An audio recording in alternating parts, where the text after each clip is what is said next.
Hey, Aaron. Okay, so this is a great idea. The questions and me answering them. That is going to work perfectly for me because I'm really good at talking. And so the first one, what was one of the most transformative moments in my life, and how did it shape the person you are today? Well, that's a really easy one. Um, that would have to be the birth of my daughter. Um, I waited until I was 37 years old to have my child. Being married and having kids was always something that I knew I wanted, but I was so hardcore on chasing my career. Like, I was going to do and be everything that I wanted to be and do. And so I was so like focused, hyper focused on working in radio and doing the things that I was able to accomplish. But I did want to have kids. And so I lost a child prior to my daughter, a little boy. And I lost another child after my daughter. And it's so crazy because women, a lot of women, most women, a great majority of women that I've talked to and over the years working in radio, we suffer these losses through miscarriage. And for many of us, we never forget, even though we're taught to kind of go through it and keep it moving. We never really forget about those souls that we lose. I know in my mind, I always still think about the date and what this child could have been in terms of age wise, and what I think about what they would be doing at the age they would be if they had been. You know what I mean? You can't help but to do that. So those are very traumatic, life altering experiences that people go through that rarely we talk about. So back to the original question, motherhood changed me for the better.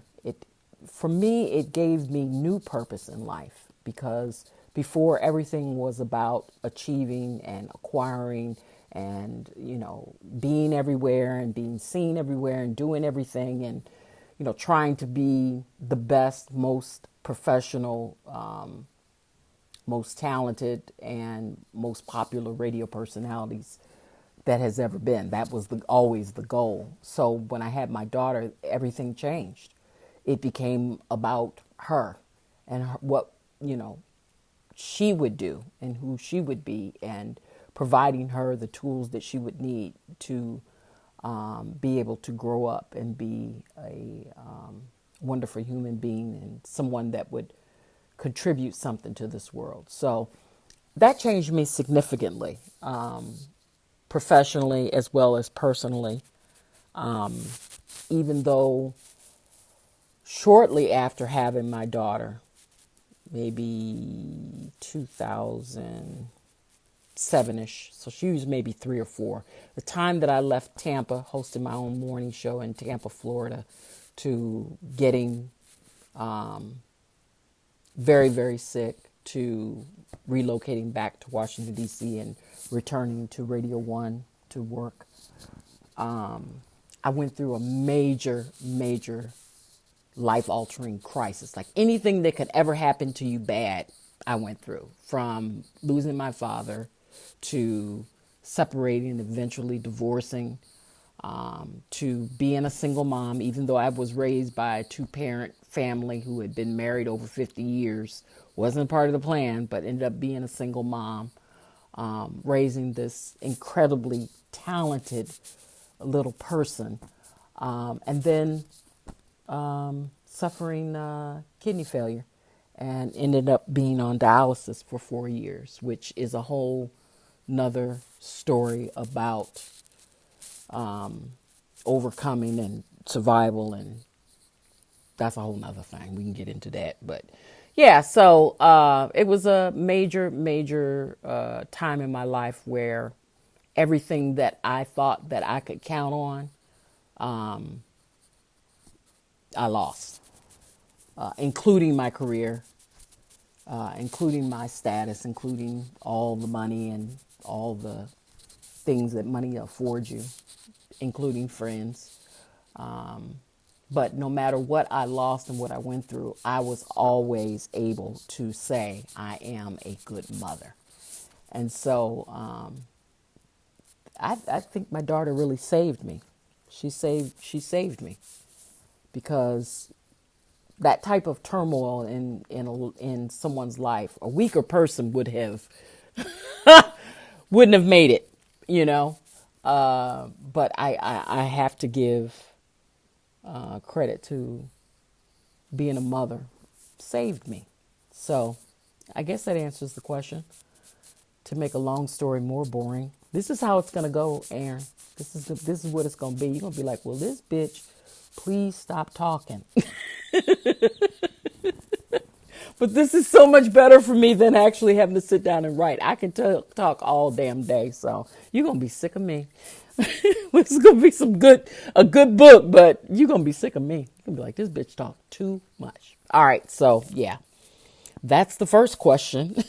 All 6 minutes of an answer. Hey, Aaron. So I'm starting back with my answers to some of the questions that you sent me. So this is the answer to number 2, influences for family relationships. My father and I were very, very close. My dad was 40 years old when I was born. I am the youngest of 4 and the only girl.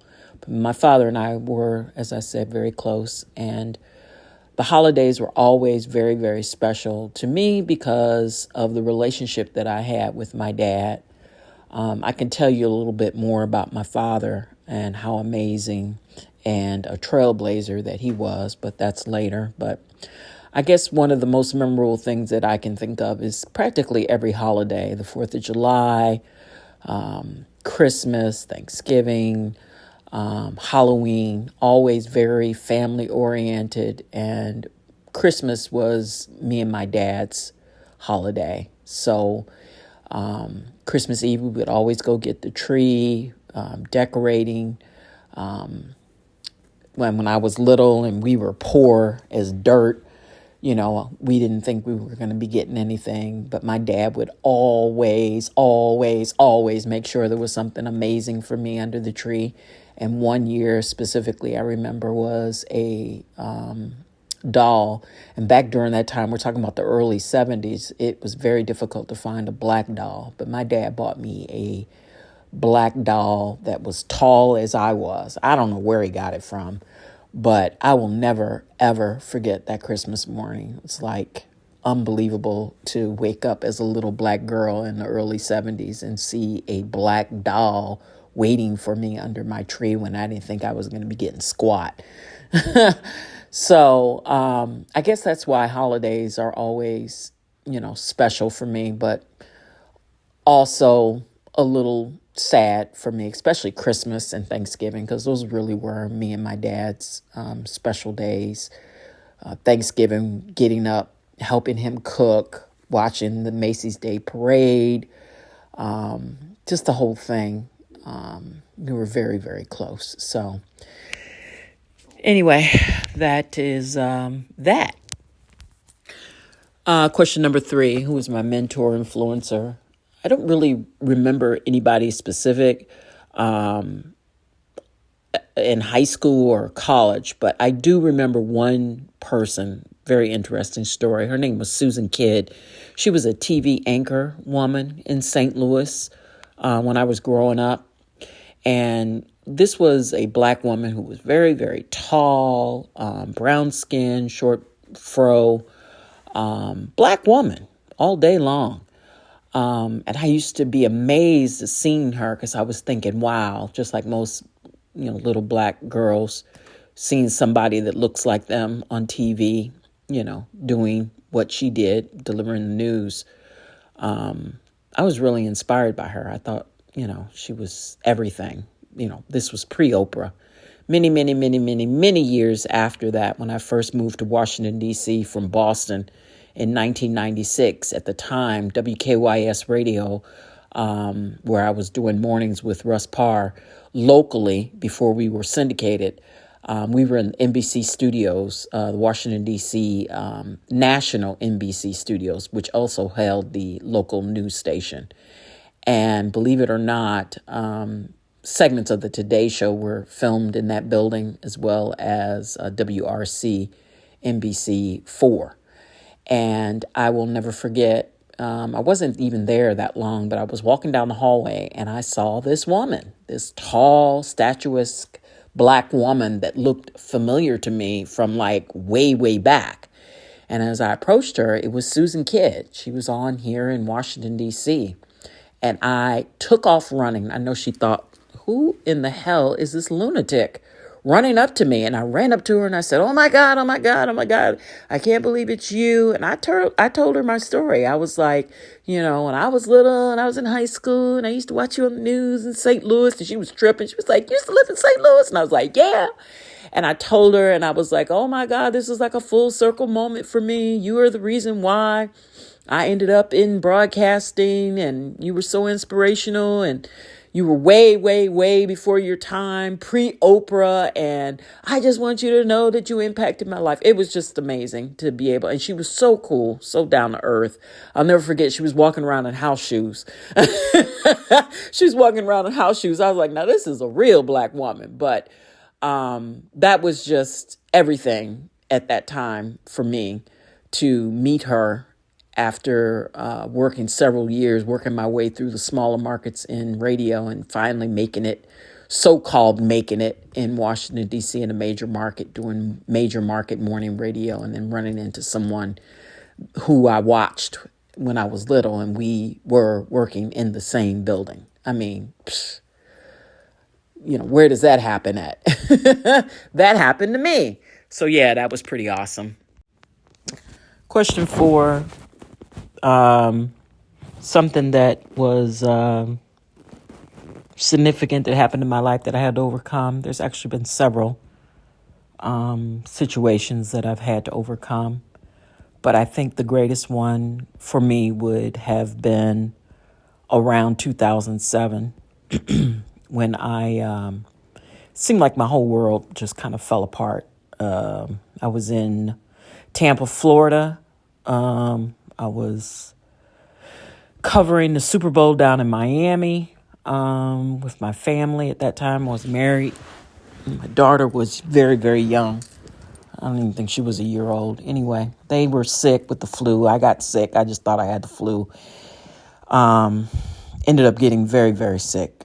So sick, I damn near died. Ended up getting a virus of unknown origin. They call it a VOU, virus unknown, VUO, whatever. A nigga almost died, okay? I got a really bad infection that got into my bloodstream, and I became septic, and my kidney shut down, and they basically told my mom that, we're going to give her everything we've got, but you might want to, start contacting family, because if this doesn't work, this is what we got. This is what it is. And my mom at the time was taking care of my dad, who was fighting prostate cancer. There's so much I need to tell you, Aaron. I realize this is a process that we go step by step, but there's so much I need to tell you about to get this thing done. But I'm going to stay focused. So anyway, long story more boring, got sick, damn near died, was in the hospital for 2.5 weeks, went on dialysis. At the time, the station that I was on in Tampa, where I was doing mornings and we were kicking ass, ended up putting Steve Harvey on, ironically, and fired the whole team. I'll have to tell you that story. That shit was funny. But yeah, so I ended up getting a call from WKYS, came up here for an interview, couldn't see, barely. I was still very, very sick on dialysis, but I made the trip, came up here, had an interview, got the job, and moved back up to Washington, D.C. with my husband at the time and my daughter. I was on dialysis when I got here, and I stayed on dialysis for a year. My function came back. Then my husband and I separated, And I ended up having to move an entire 4-bedroom, 3-bath house that I had moved from in Florida to Maryland, and then had to move again when my husband and I separated. Then my function came back. I was off of dialysis for a year. But my ex and I ended up not working out, got a divorce. So I got a divorce. I lost my job. My kidney function that I had regained for a year ended up failing again. I went on dialysis, and then I lost my dad. My dad died when my daughter was in kindergarten, and then I lost my job. So I lost my husband. I lost my kidney function.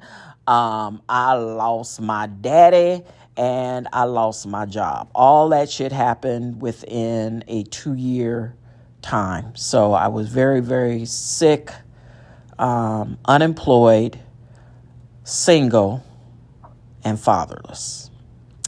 And most people that I know probably would have went crazy, or, just would have broke down. And the only thing that saved me, and I look at her to this day as my lifesaver, was my daughter, because she was young. She was, I think, 3, maybe 4. She was in pre-K when her father and I divorced. And it was tough. Because I think, let's see, my dad died, lost my job, lost my kidneys, lost my career, and ended up having to file bankruptcy. Yeah, forgot that one.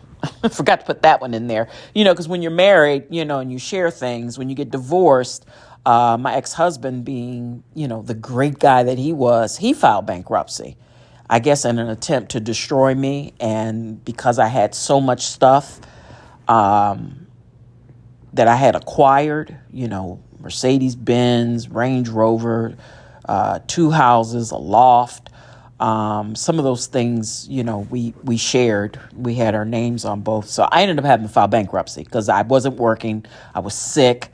And there was nothing I could do. I was destroyed. Talking about losing every fucking thing. I lost every fucking thing. But a bitch is still here, okay? But yeah, that time was a trip. I think that was pretty significant. Losing everything: health, father, marriage, finances. The only thing that I had was my family and my daughter. And they held me down. So, yeah. Question 5, a lesson I've learned from a relationship. I would say this is a lesson I've learned not only from personal but professional relationships as well. Former coworkers. That people lie, and folks that you thought or think were really, really down for you, not so much. I think, most people are good, but when you work in the entertainment industry, you deal with a lot of hanger-oners, shine seekers, leeches. And a lot of them come in pretty good disguises. And, in your mind, as a woman, you want to think that a man wants to be with you because they care about you or they love you. So it can be very disheartening and heartbreaking to find out that maybe somebody you thought was down for you was really just about the come up. And so I've made some really poor decisions listening to people who I thought were down for me and cared about me when really were just users and losers. And that includes personal and professional. People that you thought, had painted this great picture of how great, our relationship is, and oh, we're like brothers and sisters, or like, husband and wife, and bop, bop, bop, bop, bop, bop. And turns out the whole time they were stabbing you in the back. And, it's shocking. And you think, damn, I really, really thought this person was, about us as a team, or about us as a husband and wife, or about us as business, partners. And unfortunately, I had to learn the hard way several times that that's not the case. And so now, where I'm at in my life, I'm really, I don't want to say that I'm a bitch, but I'm definitely different. I think just like with everyone, as you go through experiences in life, they impact you and change you. And so I'm not as nice as maybe I used to be, or open. I'm not as welcoming. I'm a little bit more cautious, a little bit more suspect. And I look at people when they come to me with, oh, I want to do this for you, or I want to, let's do this, or I've got this great. Yeah. And I'm always looking at people with the side eye like, okay, what do you want?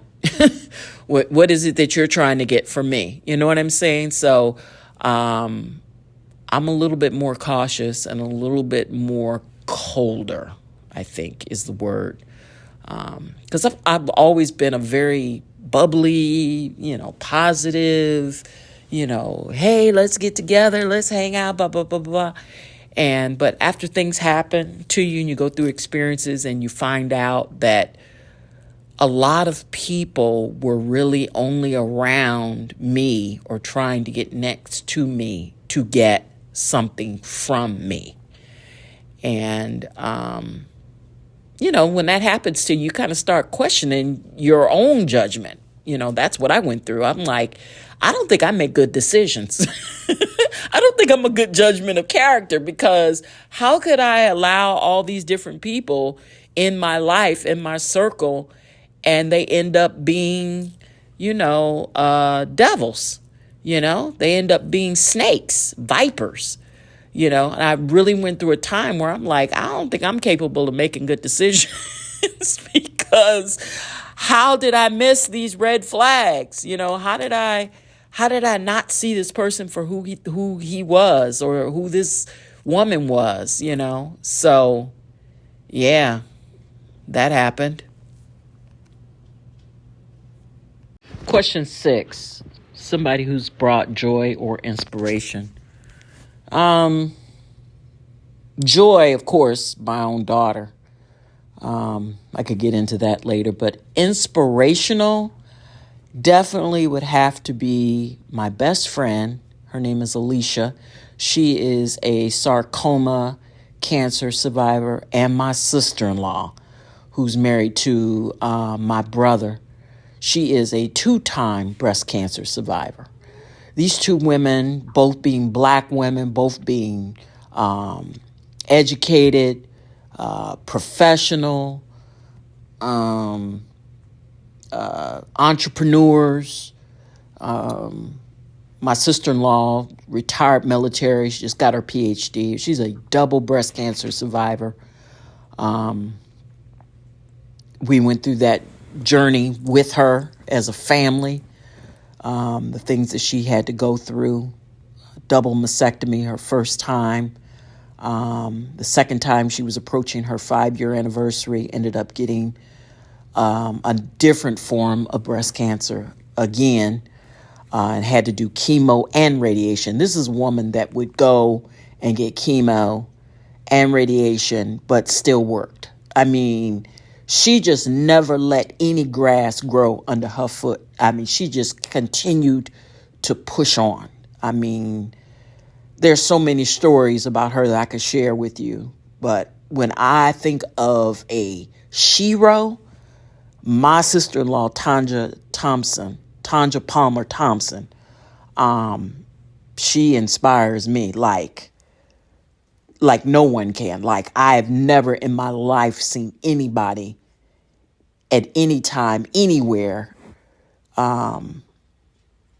fight and survive and just go on and just, she never stopped. She never freaking stopped. Her and my best friend, Alicia, completely blew me that she ended up being diagnosed with sarcoma cancer. And the cancer that she had was so rare, they didn't even have any pamphlets on it. She had sarcoma of her pelvis. If you even look it up, there's very little information on it. Her cancer was so new that everything that they did to treat her, it was like a study. Like, doctors would come in and study her story, her condition. I mean, it was just unbelievable. But she kept it moving as well. Like, went through her treatment, and I was there with her. I would go with her to her treatments, and man, cancer is a motherfucker, okay? And there are some people out here that have fought fights, like valiant fights, like you wouldn't believe. My dad was a fighter. He died from prostate cancer. He was a fighter. And my sister-in-law and my best friend, and they're both still here kicking and going on about their business. So they inspire me. Anytime I'm even thinking about giving up, I think about them and my dad, and I'm like, oh, but no. I mean, did my shero give up? No. I got to keep going. So yeah, those two women right there, those are my sheroes for real. Yeah, I think I miscounted the questions, but this is for number 7, secrets in the family or community. I didn't grow up with that kind of family. That wasn't us. We talked about everything and everybody. Everybody's business was out there in our family. And I'm speaking more so on my father's side of the family, because my mother's side of the family, I'm pretty certain there were a lot of secrets. Some stuff I still don't know, but we didn't really deal too much with my mom's family. I mean, I dealt with my grandmother and a couple of my aunts and uncles, but as far as getting into all the secrets and all that, I was young too. I'm the youngest in my family, so. But on my dad's side of the family, who I grew up hanging out with, who we, socialized with mostly, growing up, we was the kind of family where if somebody was on crack, everybody knew about it. If somebody had a family on the other side of town, everybody knew about it. A husband was cheating, everybody knew about it. If somebody got pregnant and was pregnant by somebody other than their husband, everybody knew about it. It really wasn't a whole lot of secrets. That wasn't the way my dad's family rolled, We have all that. Question 8, something that's happened that's given you joy and sadness. Well,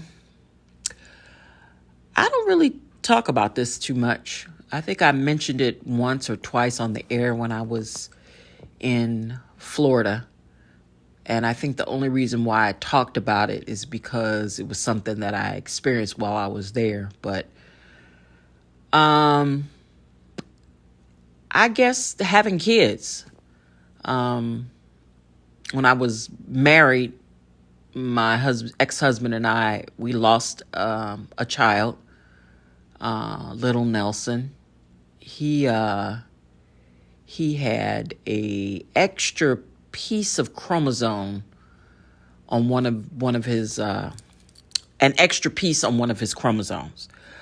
Very small piece, abnormality. They call it a genetic abnormality. And because I was over 35, trying to have a baby, you go through all that extra testing and stuff to check for abnormalities. And yeah, man, that messed me up. That messed me up real bad. It messed me up real bad because When we found out after having the test done, they said that it wasn't the kind of situation where, you might have a child with Down syndrome, or, where you could really make a choice. Their prognosis was that if the baby were to develop, that was a strong if, that the baby would not be viable, wouldn't live. And right when we were in talks with the doctor after the testing, my doctor, and I can get his name, but he was a very well-known high-risk physician at Johns Hopkins. He was running in a race for a nonprofit. I believe that it was his nonprofit. And he ended up having a massive heart attack at the race and died. So not only... I'm so glad I'm writing a book, because every time I talk to people, they be like, bitch, you need to write a book, all this shit that has happened. This junk should be a bestseller, all the shit that's happened. I can't even believe I'm still alive. But anyway, enough about that. Let's talk about this. So yeah, he ended up dying of a massive heart attack at the race in front of his entire family. So while I'm dealing with the idea that I'm getting ready to have a child that is going to be, if he lives, have all types of problems, mentally and physically.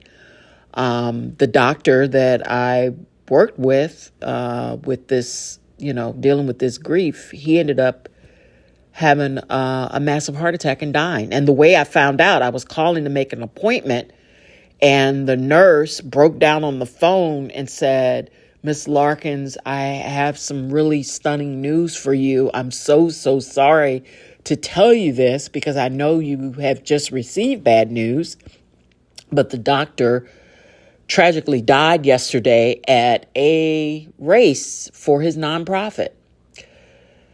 So yeah, that was crazy. But my body ended up rejecting the fetus, and so we ended up losing the child, and it was terrible.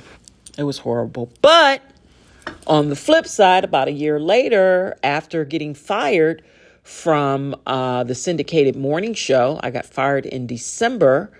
I ended up taking a pregnancy test, and I found out 2 days after being fired that I was pregnant with my daughter.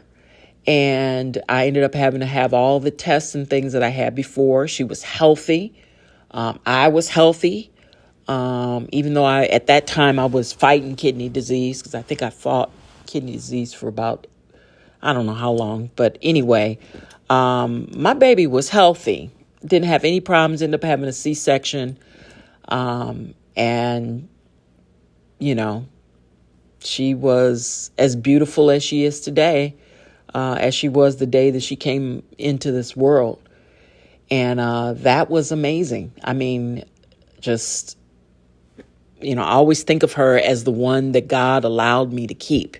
Because then after that, when she was 10 months old, we moved to Tampa, Florida, where I was doing a morning show. And I think maybe a year into it, I ended up getting pregnant again. And this time it was very early. And they said, you are pregnant, but we want you to come back in 3 weeks and we'll do a test. When I went back in with my ex-husband, who we were married at the time, they couldn't find a heartbeat. And that was horrible. It was terrible. I mean, the nurse was just like, got up, went and got the doctor. They came back, and my ex-husband got up out the room because he was upset. And yeah, there was nothing there. And so not only did we go through that, then I ended up having to be induced, because I didn't want to have a DNC. I wanted my body just to rid it like the first one, and it didn't go that way. And I ended up being hospitalized, damn near bleeding to death, and end up having to have a DNC anyway, which for those who don't know, a DNC is an abortion. But it really wasn't like a regular abortion because there wasn't anything there viable. But nonetheless, it was traumatic as fuck. And yeah. So when I think about having children, I have joy in my heart when I think about my daughter, but I also have deep, deep, deep sadness for the two children that we lost. And it's crazy because with miscarriages, we as women, we don't really talk about it. We don't. It happens, you go through it, and you just keep it moving, and, nobody talks about it. And I think that's what it was that I talked about on the air. And when I talked about that on the air, I got so many phone calls and emails from women saying they had not thought about the miscarriages they suffered. They had not told anybody about the miscarriages that they've suffered. And when I told their story, it was like a breakthrough for them. So even though it was a very, very painful loss, I was able to help a lot of women and men by sharing my experience. So yeah, that was crazy. That shit was crazy. And still to this day, I still think about how old those children would be if they were here, which is a little crazy to do, but I can't help it. I think about it, because when you hold something, a life in your body, whether they live or don't, it's still a life that you created. And so I still think about it. I still think about them. Number 10, can I remember a time I felt misunderstood and how it impacted my path? I guess you could kind of tie this into it because it's not so much being misunderstood by others, but being understood to myself. And when I say that, I mean, November I turned 59 years old. Prior to that birthday, less than a year, I would say, I was diagnosed with ADHD. So we're talking almost 6 decades later being diagnosed with this mental disorder of ADHD, attention deficit high. I don't know what the HD stands for. I don't know. But I know I got problems. And I know I've always had problems. And when I say problems, I mean things like I could never understand why I didn't enjoy reading. I would get excited about reading the cover, but when it came down to sitting down and physically reading a book, I would be hyped until I get halfway through, and then I would lose interest and just put it down. And while I was reading it, I was having such a hard time comprehending it, which is why it would always take me so long to read, because my brain, I couldn't keep the information. I'd have to read it over and over and over again in order to understand, to focus, to be able to focus on what I was reading. And I never understood why that was. And so when I got diagnosed, a lot of the stuff that I went through and continue to deal with, it all makes sense now. Like, I just thought maybe I was lazy or just wasn't a reader or, just didn't apply myself, as my mother would always say. You're so smart. You just don't apply yourself. I've heard that my entire childhood growing up. If you could do this, imagine if you applied yourself. And so I remember in college, going to class and taking notes and being a really good student, but then every test just blowing it because I couldn't retain the information and pull it back up because I was so unfocused. Like I would just, it's so hard to describe it if you don't have it. But let me give you an example. I'm gonna give you an example of what having ADHD is like. Okay, and this just happened like a month ago. Not even a month ago. No, I will say maybe 4 or 5 months ago, because like I said, I got diagnosed and I've been put on medication that has helped significantly. But let me just give you an example. This is what it's like having ADHD. Getting up and saying, you know what? I feel like cleaning my closet. and getting in your closet and clean your closet, and all of a sudden somebody knocks on the door, or at least you thought somebody was at the door. So you go to answer the door and you look out and like, damn, this knob is loose on this damn door. Let me get a screwdriver. And you go and you get a screwdriver to screw it up and to tighten up the knob, and you end up hurting your finger. You're like, damn, let me go in the bathroom. You go in the bathroom to rinse it off and put a Band-Aid on, and you look in the medicine cabinet and that shit's a mess, and you start cleaning that up.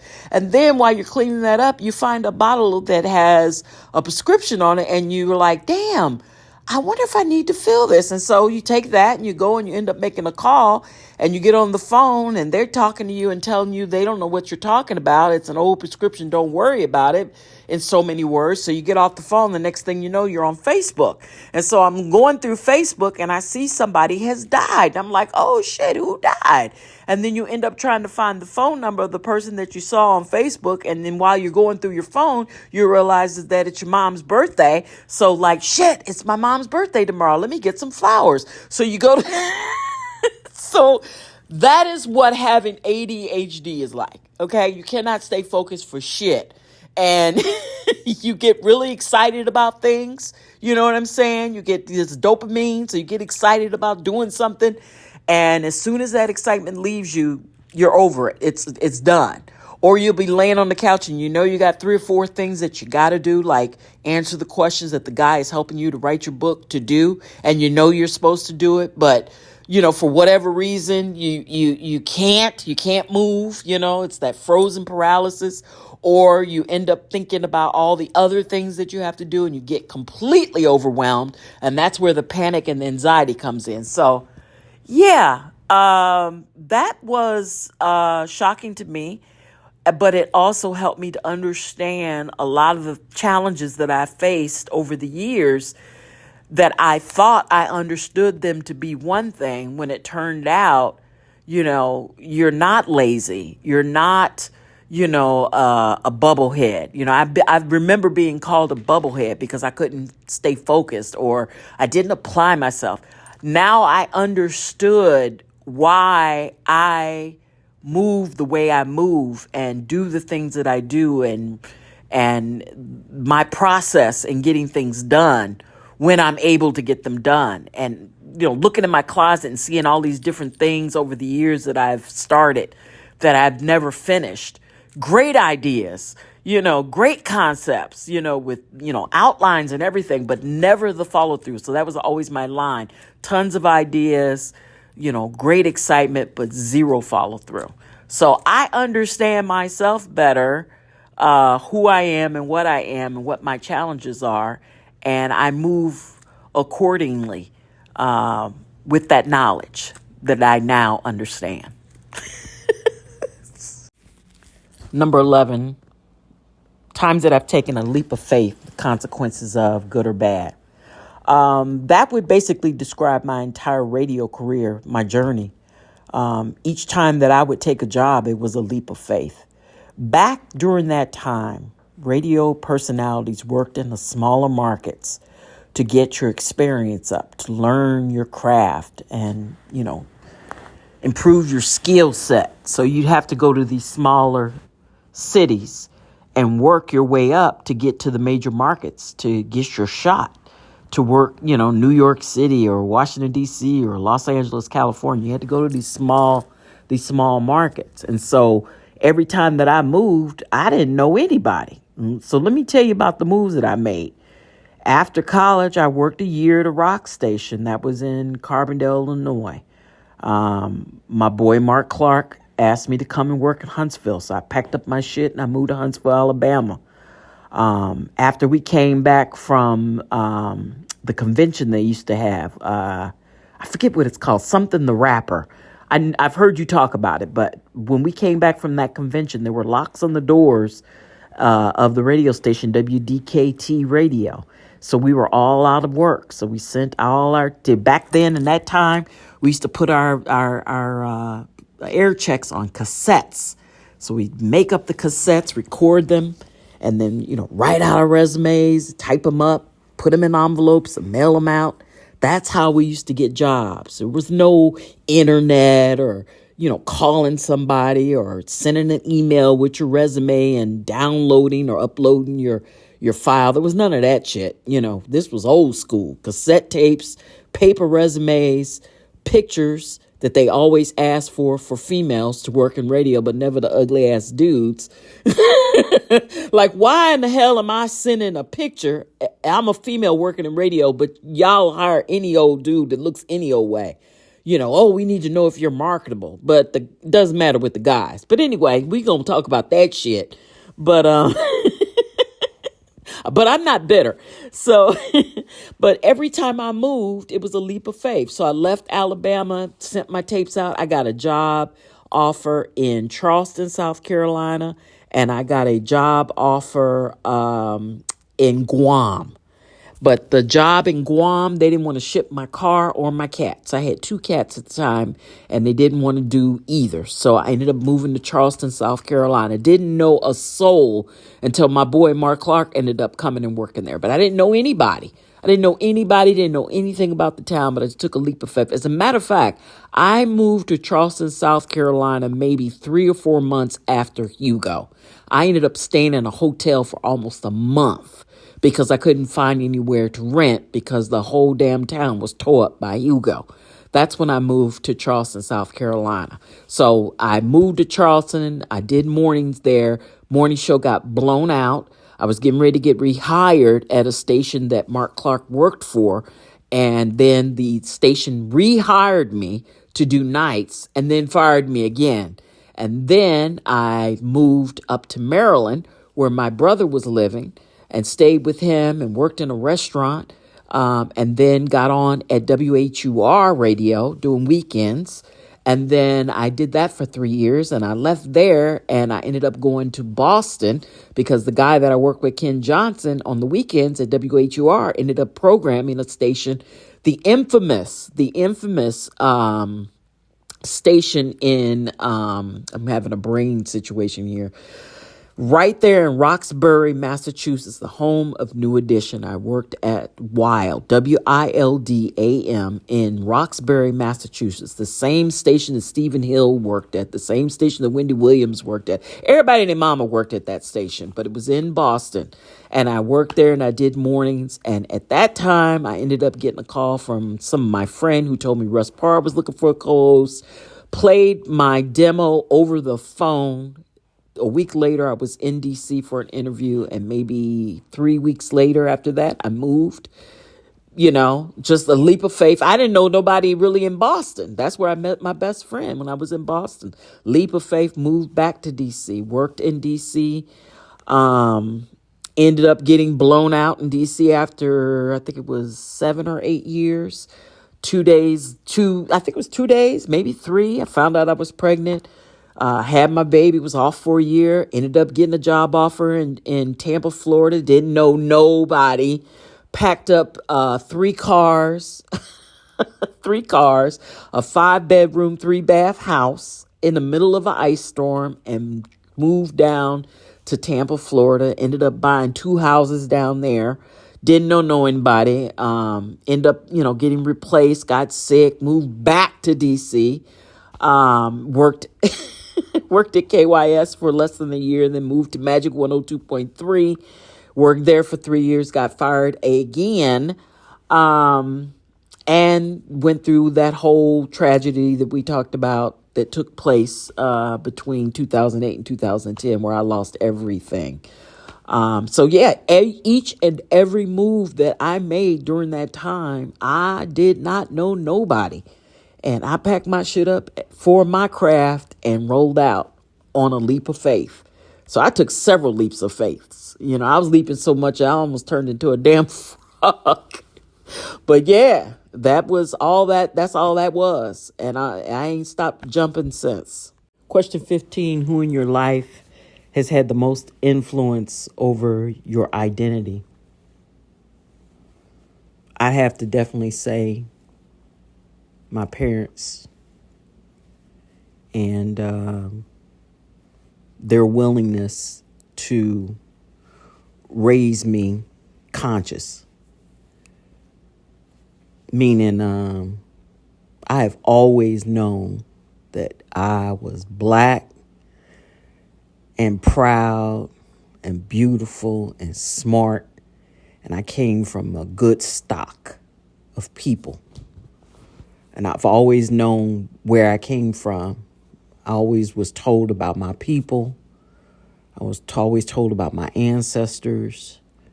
My mother was very knowledgeable. She never went to college, but she was very, very knowledgeable. So she always would tell me, these stories about black people and our history.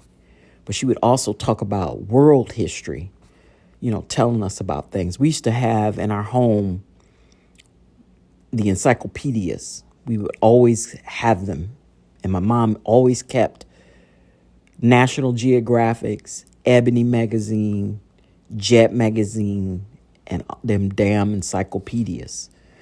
And we were always exposed to classical music, jazz, gospel.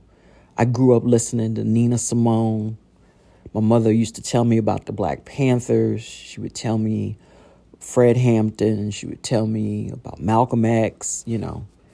We were told about our history, and we were made to feel proud, even though we grew up in a red-lined black neighborhood. And this was before I even knew that was going on, only because of, wanting to know more knowledge about, my people and the black experience in a white supremacist country, a country that was founded on white supremacy and the domination and oppression of black people and people of color in general. So I was always around, that type of atmosphere to be encouraged to learn and read and understand about who I was and where I came from. So before any of this shit, I'm black. No matter what I have, where I live, what I do, what I own, I'm black first. Black female, but I'm black. You know what I'm saying? So I was always made aware of that at a very young age. I can remember. And then as I grew up and learned more about my own people, I learned about my father, who was one of the first black men allowed into the white man's Marine Corps. I think it was Truman, signed on to allow blacks to join the Marine Corps and fight for the United States during World War II. My dad was one of those trailblazers. My dad was the man. And the shit that he had to endure coming up, he was born in 1925, coming up during Jim Crow, coming up as one of the first blacks to go down to Montford Point, North Carolina, to be trained, in the colored, training facility. I mean, imagine, if you will, he took a train from Missouri to North Carolina to get trained. And then when they would be shipped off to go fight, he fought over in Japan. They would have to get on a train to go from North Carolina to California, get on a ship in California, right? And sail for 2 or 3 days to get to where they were going to fight. And then when got over there, the whole time, getting over there, facing all types of racism and demonic, white supremacy, riding in the back of trains and not being able to go into certain restaurants and not being able to use the white man's water fountain, all that shit. He came up through all that shit, but he still put that uniform on and went overseas and fought for the country that when he came back, these motherfuckers spit in his face when he was in his uniform. Okay? That's the stock I come from, right? Never gave up, never stopped, was always proud black man who worked and took care of his family. So, and his father was the same way, right? So, I know where I come from. I think that's the biggest problem that we have now in our community. People don't know where they come from. They don't know their stories. They don't know the history of their people. They don't know nothing about their ancestors. They don't even know the history of black people, on a global scale. So when you don't know where you come from, you don't know who you are, you have no identity. You know what I'm saying? You don't know the greatness that is within you. So when you suffer from that type of self-esteem, lack of self-esteem, anything could happen. And that's what's happening now. So they were the ones that put that love of self in me at a very, very young age. And, I never had a issue or, a problem trying to define what a good black man was, because I grew up seeing one in my father. That's another issue out here with a lot of these women out here. They don't know what a good black man is. They never had that. So they out here doing anything, out here looking for anything to fulfill that hole, because they don't know that. I had a problem. I'm just, make bad decisions. Make bad decisions. But yeah, so long story more boring. My mom and my dad, they had made my identity what it is before anything. I am black and I am proud and I know the greatness. Do you hear that shit in the background? Come here, Chris. That's my dog. This nigga, he gets jealous when I'm talking or any kind of conversation and he ain't part of it. This nigga making all kinds of noise. Sit down. Okay, so yeah. To answer the question, there it is.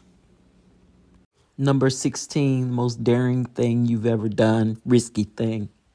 I'm about to share some shit. Fuck it. I fell in love with a married man. There it is. I said it. I'm the bad guy. Yeah, that's real talk. That's real talk. Only a few people know this. But yeah, fell hard. It wasn't like somebody I didn't know and knew they were married and, got involved. It wasn't that kind of situation. This was somebody that I knew from years prior, right? We had a little thing going on, and then our pathways kind of took us in different directions, for a few years. And then the reconnection happened after my separation and my divorce. Real vulnerable, right? Look, I'm trying to make excuses and shit. Real vulnerable. But yeah, I was separated, heading down to divorce land, just had a lot of stuff going on as I've shared before. During those 2 years, there was a lot of stuff going on. I would have to say I wasn't in my right mind. I'm gonna plead crazy, but I knew what I was doing. I knew it wasn't right. I wasn't raised that way. You know what I mean? I was never that kind of girl. I wasn't that kind of girl. There's some real trash out here that they don't care if a guy's married. Like, I'm gonna fuck him anyway. That. I was never that girl. Was never that girl. This was something else. This was something else. So, yeah, it was really, really bad. Really, really bad. Anybody that ever considers doing it, I wouldn't recommend it. It's not going to end well. It's definitely not going to end well. So yeah, that was some really, really risky behavior.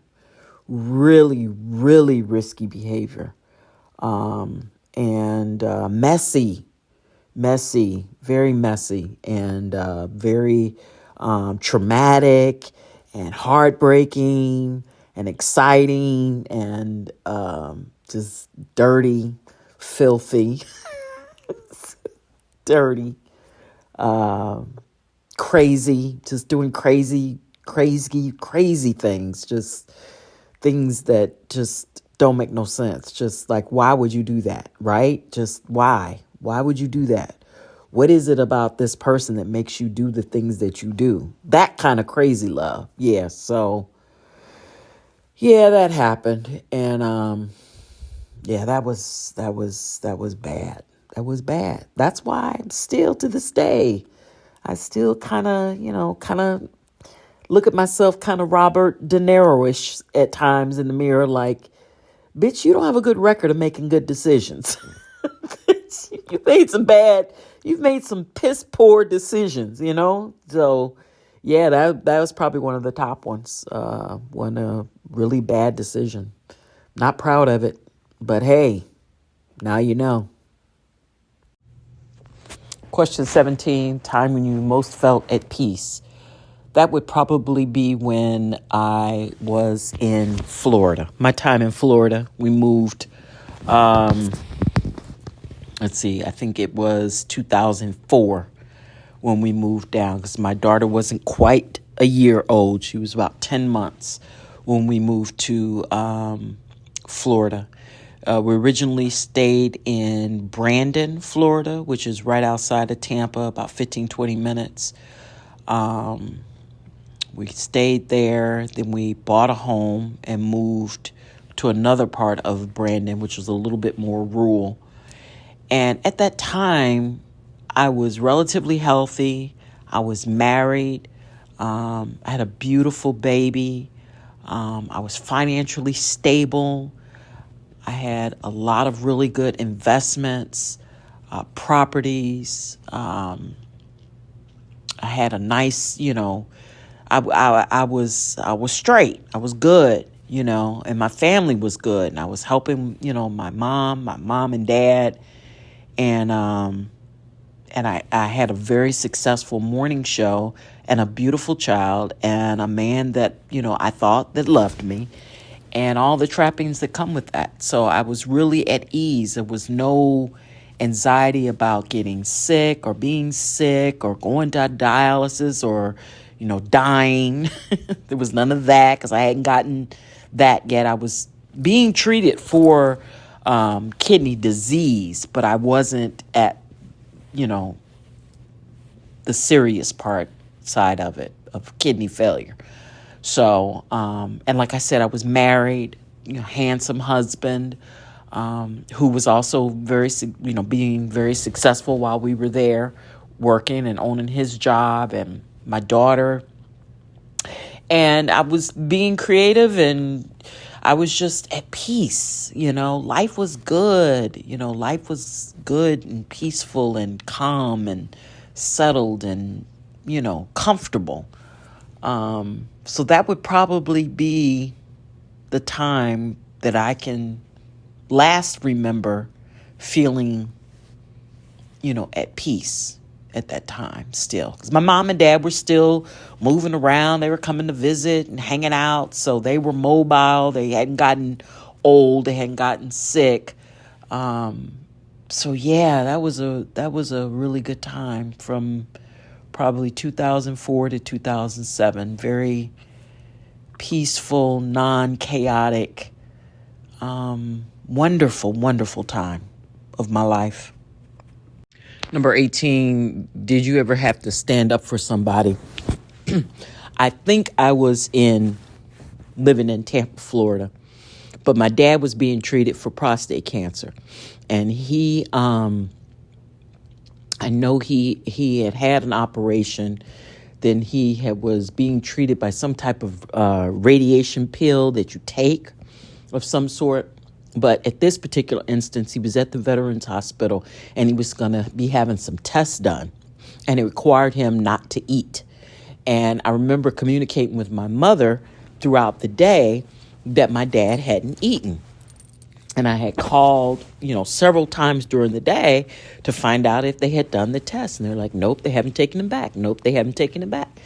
And he had been there all day and hadn't eaten. And so, you have somebody that's scared, hasn't eaten, you don't know what's going to happen. And I just became very, very infuriated, I remember. And I remember I went to the airport and I flew home to St. Louis that next day. And I turned that corner. My daddy said when I turned that corner, all he saw was red hair.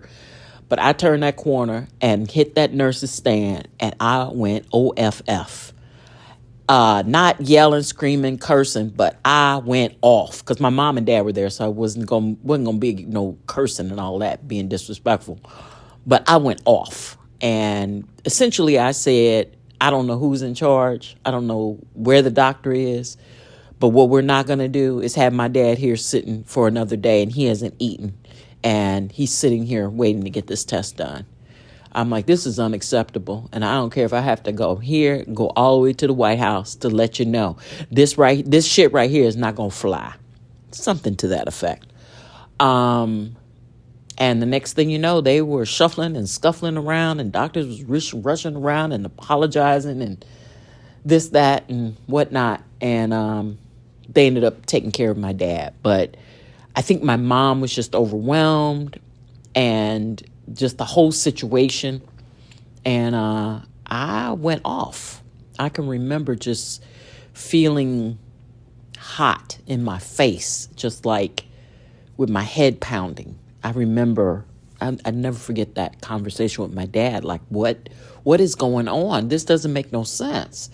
And I start thinking, okay, this is a veterans hospital. They trying to play my daddy, because they don't nobody care about the veterans when they come back, especially the older ones of World War II. I was like, oh, but not today. And yeah, that was crazy. But they took care of my daddy. They took care of him. He's the only person I know that survived prostate cancer for 18 years. But yeah. Number 20, untold stories. Oh yeah, there's several. I got several untold stories. I think it would be too much to send.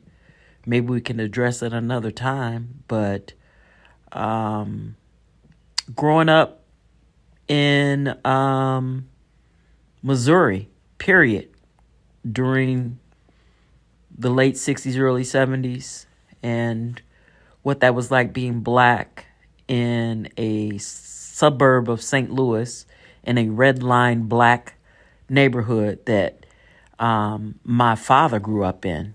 We grew up in the house that my dad grew up in. So, yeah, that was a trip.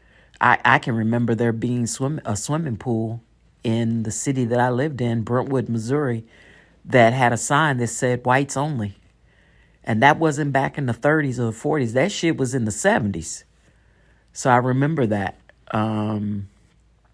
Growing up being light-skinned and having to constantly always define who I was and tell people what I was. What is you? You ain't black. You too light to be black. Or she black. Look at her nose. Look at her hair. Her hair is nappy. She's black. Where you get red hair from? Ain't no black women with red hair and freckles. That whole thing. The growing up with not only in, white America, but also racism within my own community, within my own race. Growing up light-skinned, growing up in a family of a bunch of light-skinned black folks. And finding out the history of why we looked the way we looked and where we came from and that whole thing.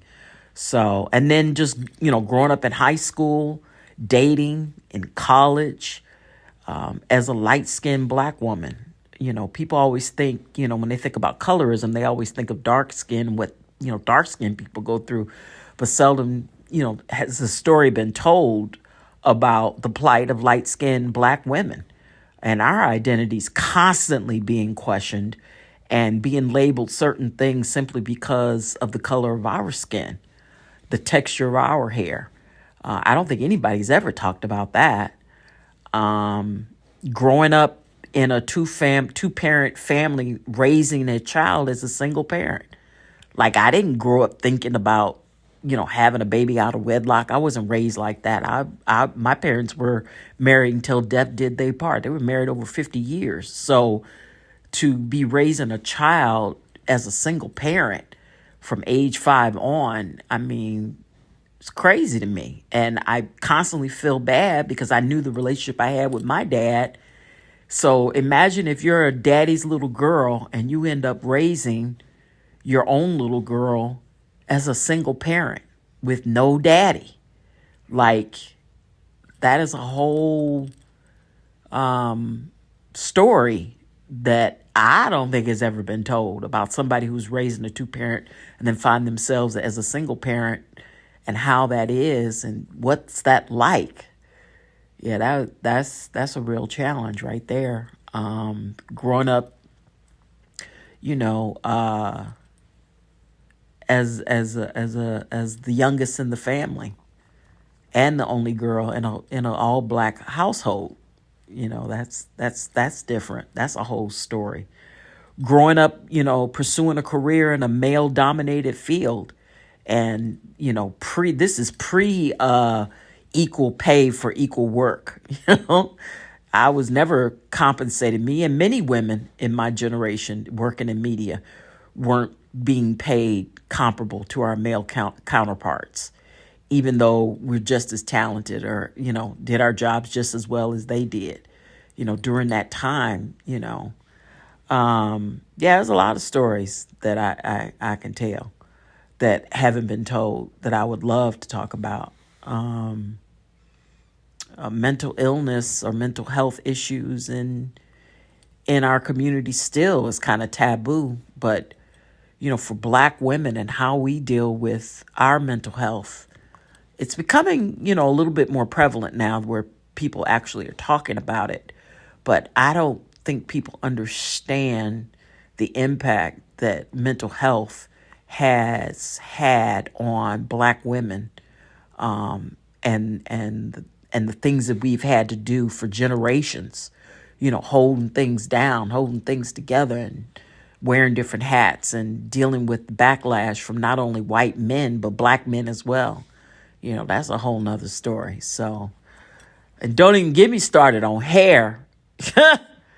Can we talk about hair, the importance of hair for women, specifically Black women, and everything that's involved?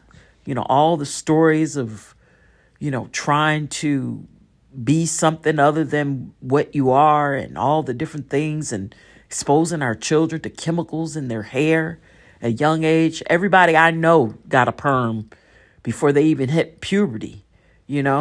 All those chemicals, you look back on it now and it's like, damn, all those cancer causing chemicals in our hair that we used to put and burn our scalps up. Now we're starting to see the repercussions of it. Now we're starting to see 40 and 50-year-olds, being diagnosed with cancer. I believe a lot of that stuff comes from the chemicals that we put in our hair when we were kids. So, yeah, that's more stories.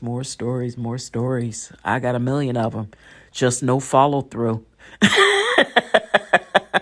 Who was an unexpected ally? Gentleman by the name of Mike Green from Brooklyn, New York. I met him through working at the radio station here in Washington, D.C., and he was a listener. And we got to know each other by going on station trips. Back in the day, in the early 2000s, we used to do listener trips to like the Bahamas and Jamaica, kind of like the Sinbad Soul Fest, or the Tom Joyner cruise. Well, we used to do our version of the different trips to Jamaica with Lorenzo Ice-T Thomas and Easy Street. We used to take station trips to different places, so that's how we became friends. And when I ended up getting sick, he found out that I was in need of a kidney. And after I had gotten listed at the University of Maryland, Baltimore, he went and got tested. Didn't tell me, but he ended up going to get tested to see if he was a match where he could donate one of his kidneys. Turns out he was a perfect match. The only thing better would have been, a family member. But he was a perfect match for me, and ended up calling me and telling me while I was driving, and I almost crashed, so I had to pull over and call him back. And he said that I've got your kidney. And I'm like, what? And he says, I got your kidney. We're a perfect match. And I want to donate one of my kidneys to you. So he basically saved my freaking life. Because by the time I ended up getting my transplant, which was April 6, 2012, I had already endured 4 years of dialysis. And so, dialysis is super hard on your body, impacts every system in your body, and it takes a lot out of you. And the longer you're on it, and then get a transplant, you do better getting a transplant less time you spend on dialysis. So he literally saved my life. And, to think that we started out, as people that got connected through my job, radio, doing something that I used to love to do. And the fact that, that relationship was established through that is mind blowing. But he ended up being one of my best friends and allies and my lifesaver all at the same time. Thank you, Mike Green. I love you. Would I go back in time at a certain age, and why? Well, to honestly answer the question, I probably wouldn't want to, per se, only because the things that happened to me and the journey that led me to where I'm at right now, if certain things hadn't happened, I wouldn't be where I'm at, and I wouldn't be the person that I am and have the knowledge and the wisdom that I possess if I hadn't gone through all those different things. However, if I had to pinpoint a time to go back to, it would probably be early in my radio career. Because one regret, I have only a couple of regrets, but one of my biggest regrets is I wish I had more children. I wish I had started sooner and had more children. And I think if I had not been so driven to make it in my career, perhaps things would have been different. But again, if that had changed, then maybe I wouldn't have my daughter, and I wouldn't give anything for my daughter.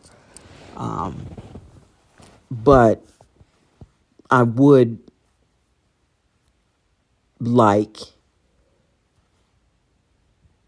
I wish I had more children.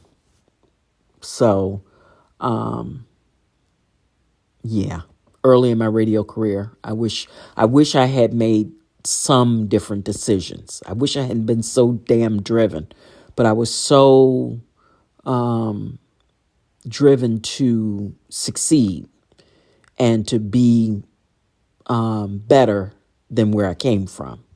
I wasn't going back to St. Louis. That was the whole thing. Like, I'm not going back to St. Louis. There's no way I'm moving back to St. Louis. That was my driving force from the jump. When I graduated from high school, I told my parents I will never come back here. And everybody say that, you gonna come back, you gonna come back. And that was my thing. I will never, ever come back here again. I don't even know why it was that for me, but I was like, I will never come back here and live. So I think because of that, in my mind, I was like, I have to be successful. I have to be the best, because if I don't, my ass is going back to St. Louis. So, and with that being, again, somebody with ADHD, not being able to do, more than two things at a time without getting completely unfocused. I focused on that I was focused on. So yeah, I guess that's my answer.